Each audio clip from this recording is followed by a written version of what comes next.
back here at another Gator Media Hockey Roundtable. Of course, we got Dustin and Scott here. This past week they had the GM meetings, and one of the big things coming out of it was the possibility of the War Room getting final call on the goaltender interferences instead of the referees having final call.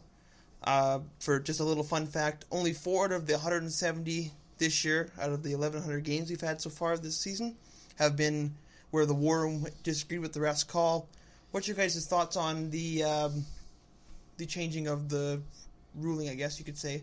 Well, hopefully it leads to consistency among calls. I mean, it's always better to have, I'm assuming maybe only 3 or 4 guys work in the War Room right now.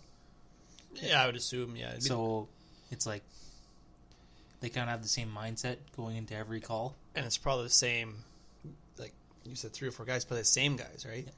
Yeah, that's true. You only have so many staffed in that room. And I think that maybe that's what their thoughts are, is I think there's got to be, I think there's like 50 refs or something like that in the league. I think there's... Yeah, I'm not 100% sure on that number, but... But there's so many refs compared to, I think they're thinking is the War Room has, like you said, maybe 10 people work there, maybe.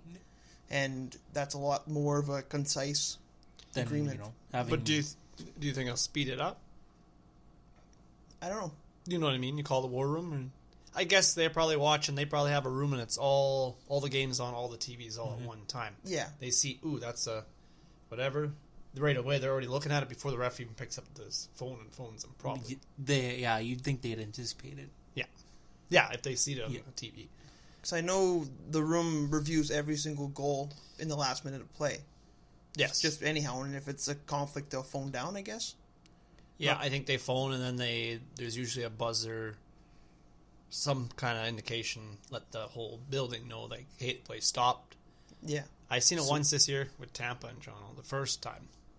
I think first meeting this season or second meeting. And so would this eliminate, the refs having to look at those tablets? I think so. That's what it's. So that's another time. That's what I mean. Yeah. I think they phone it. This is, I'm picturing, could be wrong, but the goal gets called. Obviously, the ref phones the War Room. The War Room's pretty close to a decision already because they've already been seeing it before the ref even skated over to the thing. And because you got to think, the ref has to skate to the bench. The coach has to challenge it. Well, as that's all going on, they're already looking at it in the War Room. Well, so time you phone, they have a decision. Boom, move on. Well, just look at it as in you're sitting at your couch at home. The coach challenges it. You've seen it 3 or 4 times as a fan. So how many times do you think the War Room has looked at it? Oh, yeah. At every single different angle and all that kind of stuff. They probably have 2 guys or, I don't know. I mean, it'd be nice to speed up because it takes the momentum out of the game. Yeah. Mm-hmm. When it's 10 minutes or something, you're like, holy man, let's just get back to it. That's just it. You have 2 minutes left in the game and you spend 10 minutes just waiting for the play to resume. So the team that scored, say it does count, well, they got no momentum. Yeah. Because they've been waiting. Exactly. You know what I mean? And it helps the team that got scored on. You essentially got a 5-minute timeout. True, yeah. To regroup. And obviously your coach, you plan, you strategize. I mean, the other big thing that came out of the meetings was a decision to not change the ruling of offsides, where when you're at the line and you lift your foot. But they do still penalize if it's wrong on offside, though. Oh, yes, the challenge I'm talking about, where if his foot's off the ice, they were going to kind of call that as a good offside, right?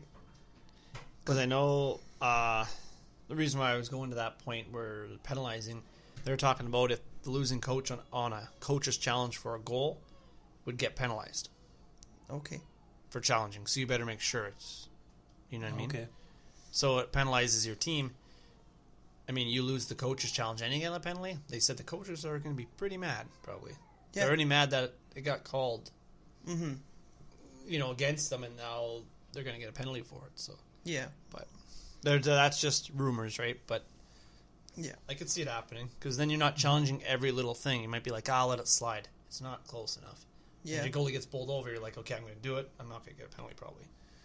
Yeah, that's true. And I mean, the offsides are a little, I don't know.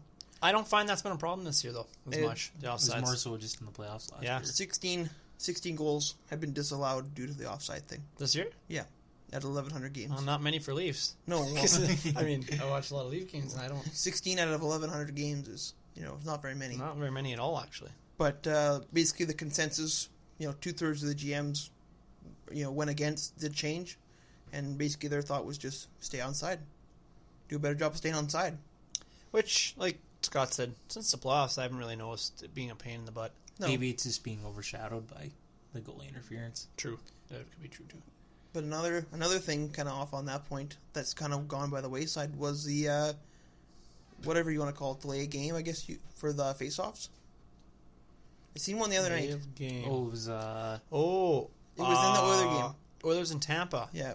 yeah. The Tampa who guy the got heck? kicked out and then kicked out again. Yanni Gord went in there and they waved him out. I haven't seen that much in a And while. then No. he got a penalty because they were waved out twice Yeah. or whatever. Honestly, that seems to depend on the ref. Yeah, I think so. Some refs, it's like they don't mess around. 2, boom, you're gone. Next time, they let the guy go down a second time or whatever. But Yeah. yeah, they didn't mess around. So, Yeah. So was it he just... well, the first guy went in, they kicked him out. And then And Yanni Gord come in, he set up. and he then set up. Got back up. Yeah, it was kind of like a false start. And then Oh. ref said, had enough after a second try. Like, they don't. But maybe, for all you know, that's when an on-setting thing the whole game. He's let it slide, maybe. Yeah, I don't and know. then he kind of just got tired of them doing that and Like, just said, this all was right, just go. the third period I caught, and I seen that. But It was a couple minutes left in the game, I believe. yeah, I think it's last Yeah, last 5 for if sure. I'm not mistaken, it caused a 5-on-3. Yeah, but they didn't do anything. They with it. didn't. They no, didn't. no, No, but still, yeah. Yeah. I'm curious just to see how the playoffs are going to be with all these, just in general. The interference, we've seen lots last year in the playoffs. Yeah. Yeah. You don't want to see. I know a guy works so hard to get to the playoffs, and chintzy calls can ruin the series. You Yeah. don't want that, right? So But you've seen, Cam Talbot's upset. His little tirade, I guess you can call it, on the media about the goaltender interference calls. Maybe this war room having final say will make it a little more consistent, I guess. I don't know. I mean, he's not the only one. There's No, others. but I mean, his was the most, over the top, I guess you could say. Yeah.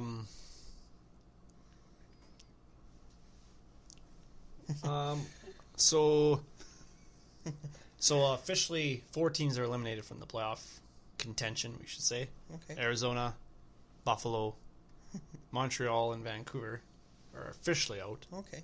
and then 2 teams are in officially: Tampa and Nashville. Yep. I believe those two are the top 2 in the league. Yeah, Tampa's first. Or no, Nashville's first. Nashville's first? Wow. Oh, Tampa may be first now. No, they're tied. I think they're tied. They're like wow. 104. So who's going to win? President's Trophy. I'm going to say Nashville. I think Nashville too.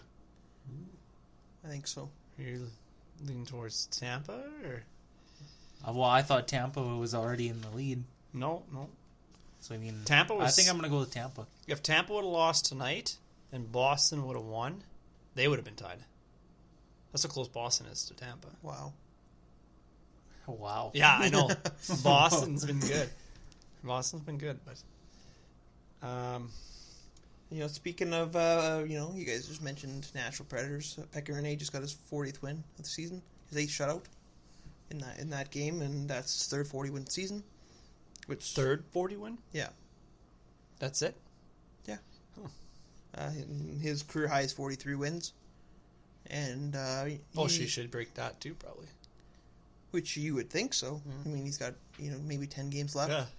Yeah. He joins pretty illustrious company. Terry Sawchuk, Jacques Plante, Evgeny Nabokov, Mika Kiprusoff, and Braden Holtby, all with 3. But number 1 is Martin Brodeur with 8. So, I mean, do you That's guys crazy. ever see him? Where do you guys see his chances for winning the Vesina Trophy this year going? Do you think he's a shoo-in? Sounds like he's front runner now. Past Vasilevsky. Vasilevsky struggled the last bit here. He Tampa passed, actually as a whole has been struggling. He passed Vasilevsky in shutouts. He just passed him with 8. And he's ahead of him in wins too now. Yeah. PK They Subban- said Pekka Rinne has a shot at the Hart even. Really? Yeah, and they don't talk much about goalies win the Hart, but they talked about it tonight, and I'm like, oh man. I mean, he's a long shot, but he's still a shot, right? Yeah. Do they take playoffs into consideration for the No. Or is it just This is regular season trophies only. There's only one trophy. Conn Smythe's the only one that's playoffs related. Yeah. Even the coach Man, of I the think year or something. I don't know. That could, You just kind of think Tampa Bay Lightning players would kind of clean sweep some of the awards this year. Yeah, well, and when I believe it was a couple of weeks ago, remember we were going through the awards and we all picked Tampa, Hedman, Tampa, Yeah, I asked you. Bachelot, and now we're like, okay, maybe Renee wins, Vesina. About McKinnon for Hart. And now McKinnon might win the Hart. McKinnon could win the Art Ross. Yeah. McDavid could win the Art Ross. So maybe Tampa doesn't clean house like we thought. Yeah. Right? Isn't that kind of... Yeah, we went through that. Maybe it was last week or the week before. Favorite goaltender defense, like best goalie defense forward. Like the odds, yeah. And just, Tampa Bay basically swept the board. And, quietly, Pekka Rinne's been putting up good numbers. Speaking of other good numbers, Rocket Richard Trophy race. I think we've touched on a couple weeks here and there, but yeah, I mean it's so heated up. It intrigues me. You thought Ovechkin had it. I think we all kind of were like, yep. Ovechkin's running away with this thing. Yeah, and with about 10 games left in the year for most of these guys here, Eric Stahl's got 39, and so does William Karlsson. I mean, they're probably going to get 40 or plus. Malkin's got 40. Lonnie and Ovechkin got 43. Ovechkin got 44 now. Ovechkin has 44 He scored one tonight too. So and Lonnie got hurt, but who knows how? He blocked a shot, so it could be a stinger. Yeah. But You think he would... Or, who knows? Yeah, that's tough to say. Because, I mean, a stinger... You can usually skate off in that, can't you? Yeah. You got help? Or did he get helped off? Yeah, he had guys on either side kind of thing. Yeah, so... Who knows? Could be a big bone bruise. It could be... Even if he doesn't, even if that ruins his Richard... Yeah. Say he's got a broken foot. Or something, yeah. Or fractured, Yeah. Like a hairline fracture or something. Playoff-wise, where, you know what I mean? Like, that hurts Winnipeg. Oh, it does. It does. I mean, they got a lot of good guys, but... Yeah. He's the... I don't know. But put Lonnie on the shelf. Who's filling his shoes? Is it Ehlers? Who's filling Lonnie's shoes? I don't know. Like Kyle Connor's got 27 goals. Yeah, he's underrated. Rookie, and I never heard of him, obviously, till this year. Olsen, he's there, and they're a lot like Tampa. They got a lot of guys that have been scoring goals. Yeah, they're pretty deep too, actually. They are deeper than a guy thinks. Right. But the old adage is fourth lines and goalies win the Stanley Cup. I don't know what their fourth line is like. I'm not entirely sure, to be honest. Yeah, but just drawing blanks right now. But you go last year, Edmonton Oilers, fourth line and goaltending, right? They had Kazian, and Kazian was, taking the team and. Well, who else was on that line? The Testu, Kazian. That's what I mean. Their fourth line was great, and Cam Talbot was great. Who else did they have? Yeah, they had another. I don't know. Henry Harney was third line, wasn't he? Yeah. And then somebody on the wing. Benning? No. Benning's Slapyshev? defenseman. I don't remember. Pekka Rinne? Could be. I honestly, I don't. I think it might have been. It might have been a rotating. Yeah. You guy just in don't that think line. about it. Yeah, exactly. This year, because it's like, Yeah. But that's just it. The fourth line and goaltending wins you Stanley Cup. I don't know. I think if we're going back to who wins the Stanley Cup, like we've talked before, I think that you can go Nashville, because Nashville, I think, has got a more deeper team. Oh, you think Nashville? Than Tampa. And Winnipeg? Than either of those teams. Yeah. I mean, like, I don't know, like, and now they're just like, and it all depends who they face in the first round, too. Yep, exactly. I don't know about you guys, but I always find the upsets are always in the first round. For the most part. A team like Minnesota can upset a team like Chicago. I mean, they showed. I looked the other day. They showed the tree. What it'd be like if it started tomorrow. Yeah. I mean, you got Colorado playing Vegas. New Jersey playing Tampa. Look at that. That kind of, you know what I mean? Like, I think Colorado could beat Vegas. Colorado and I mean, Vegas. A lot of people